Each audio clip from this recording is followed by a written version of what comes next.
Assalamualaikum warahmatullahi wabarakatuh. Perkenalkan, nama saya Nur Farisa Yuristia dengan NPM 2102401021 dari kelas Agribisnis A. Pada kesempatan kali ini, saya akan mempresentasikan mengenai materi pertanian organik. Apa itu pertanian organik? Organik sendiri yaitu berkaitan dengan zat yang berasal dari makhluk hidup, meliputi hewan atau tumbuhan. Sedangkan pertanian yaitu budidaya tanaman atau bercocok tanam untuk menghasilkan bahan pangan, bahan baku industri, atau sumber energi. Jadi, pertanian organik yaitu sistem budidaya tanaman yang menghindari atau sangat membatasi penggunaan pupuk kimia atau pabrik, pestisida, herbisida, zat pengatur tumbuh, dan aditif pangan, guna menekan pencemaran udara, tanah, dan air. Bisa kita lihat, terdapat gambar contoh pertanian organik.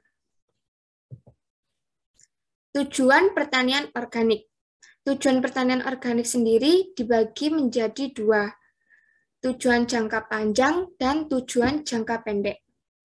Jangka panjang, tujuan yang pertama, meningkatkan usaha konservasi tanah dan air, serta mengurangi masalah erosi akibat pengelolaan tanah yang intensif. Kedua, membantu meningkatkan kesehatan masyarakat dengan cara menyediakan produk-produk pertanian bebas pestisida, residu pupuk, dan bahan kimia pertanian lainnya. Yang ketiga, melindungi dan melestarikan keragaman hayati serta fungsi keragaman dalam bidang pertanian. Tujuan jangka pendek, yang pertama ada mengembangkan agribisnis dengan jalan menjalin kemitraan antara petani sebagai produsen dengan para pengusaha. Yang kedua, membantu menyediakan produk pertanian bebas residu bahan kimia pertanian lainnya dalam rangka meningkatkan kesehatan masyarakat. Dan yang terakhir ada ikut serta menyukseskan program pengentasan kemiskinan melalui peningkatan pemanfaatan peluang pasar dan ketersediaan lahan petani yang sempit.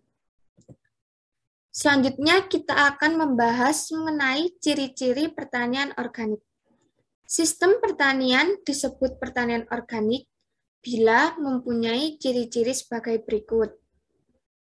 Ciri yang pertama, sistem pertanian dibangun berdasarkan pada pemahaman atau pengetahuan tentang sifat-sifat alam. Yang kedua, menggunakan on-farm agronomik dan metode mekanik. Metode mekanik sendiri dapat diartikan merupakan sebuah metode mengawetkan tanah dengan cara atau teknik-teknik pengelolaan tanah yang bisa memperlambat aliran permukaan, menampung, serta menyalurkan aliran permukaan dengan kekuatan yang sifatnya tidak merusak. Atau dengan kata lain, metode ini adalah bentuk upaya untuk melestarikan tanah dengan teknik pengelolaan tanah yang diharapkan bisa mengurangi tingkat erosi air. Selanjutnya, ciri yang ketiga, memperhatikan dampak pengelolaan pertanian terhadap lingkungan hidup dan konservasi habitat. Yang keempat, tidak memerlukan input non-organik atau sintetis dan tidak menggunakan air berlebihan. Ciri yang terakhir, penanganan dan pencegahan hama atau penyakit dilakukan melalui rotasi tanaman, pilihan varietas, penggunaan natural predators, dan pestisida nabati. Adapun juga prinsip-prinsip pertanian organik. Yang pertama, prinsip kesehatan. Pertanian organik harus melestarikan dan meningkatkan kesehatan tanah, tanaman, hewan, manusia, dan bumi sebagai satu kesatuan yang tak terpisahkan. Prinsip ini menunjukkan bahwa kesehatan tiap individu dan komunitas tak dapat dipisahkan dari kesehatan ekosistem. Prinsip yang kedua, prinsip ekologi. Prinsip ekologi meletakkan pertanian organik dalam sistem ekologi kehidupan. Prinsip ini menyatakan bahwa produksi didasarkan pada proses dan daur ulang ekologis. Prinsip yang ketiga yaitu prinsip keadilan. Pertanian organik harus membangun hubungan yang mampu menjamin keadilan terkait dengan lingkungan dan kesempatan hidup bersama. Keadilan di sini dapat dicirikan dengan kesetaraan, saling menghormati, berkeadilan, dan pengelolaan dunia secara bersama. Prinsip terakhir yaitu prinsip perlindungan. Dalam prinsip perlindungan, pertanian organik harus dikelola secara hati-hati dan bertanggung jawab untuk melindungi kesehatan dan kesejahteraan generasi sekarang dan mendatang serta lingkungan hidup. Selanjutnya ada dampak pertanian organik. Dampak positifnya yaitu meningkatkan aktivitas organisme yang menguntungkan bagi tanaman. Meningkatkan cita rasa dan kandungan gizi. Meningkatkan ketahanan dari serangan organisme pengganggu. Buah dan hasil pertanian tidak cepat rusak atau akibat penyimpanan. Pertanian organik dengan pemakaian pupuk organik menjadikan tanah lebih gembur dan tidak mudah terkikis aliran air.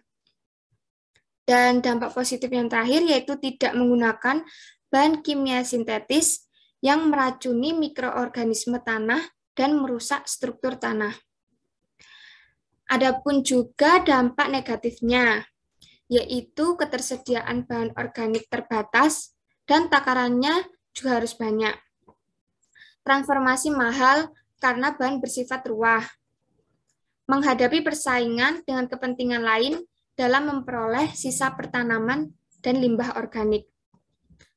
Hasil pertanian organik sendiri lebih sedikit jika dibandingkan dengan pertanian non-organik yang menggunakan bahan kimia, terutama pada awal menerapkan pertanian organik. Dan dampak negatif yang terakhir yaitu pengendalian jasad pengganggu secara hayati masih kurang efektif jika dibandingkan dengan penggunaan pestisida kimia. Adapun juga contoh tanaman organik yang bisa kita tanam di rumah. Sebenarnya ada banyak contoh tanaman, tetapi di sini saya hanya mengambil 5 contoh. Ada cabai, sawi, bayam, tomat, dan terakhir ada lidah buaya. Peluang pertanian organik di Indonesia. Luas lahan yang tersedia untuk pertanian organik di Indonesia sangat besar. Pertanian organik menuntut agar lahan yang digunakan tidak atau belum tercemar oleh bahan kimia dan mempunyai aksesibilitas yang baik. Kualitas dan luasan menjadi pertimbangan dalam pemilihan lahan. Pengembangan selanjutnya, pertanian organik di Indonesia harus ditujukan untuk memenuhi permintaan pasar global. Oleh sebab itu, komunitas-komunitas eksotik seperti sayuran dan perkebunan, atau seperti kopi dan teh yang memiliki potensi ekspor cukup cerah perlu segera dikembangkan. Kopi misalnya, Indonesia merupakan pengekspor terbesar kedua setelah Brasil. Tetapi di pasar internasional, kopi Indonesia tidak memiliki merek dagang. Jadi, pengembangan pertanian organik di Indonesia belum memerlukan struktur kelembagaan baru. Karena sistem ini hampir sama halnya dengan pertanian intensif saat ini. Kelembagaan petani seperti kelompok tani, koperasi, asosiasi, atau korporasi masih sangat relevan. Namun, yang paling penting, lembaga tani tersebut harus dapat memperkuat posisi tawar tani. Berikut contoh produk organik. Di sini saya hanya mengambil 3 contoh produk.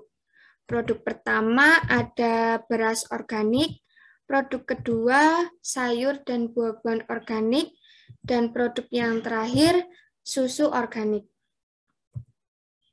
Baik, sekian presentasi dari saya. Mohon maaf jika ada kesalahan dalam pengucapan. Terima kasih. Wassalamualaikum warahmatullahi wabarakatuh.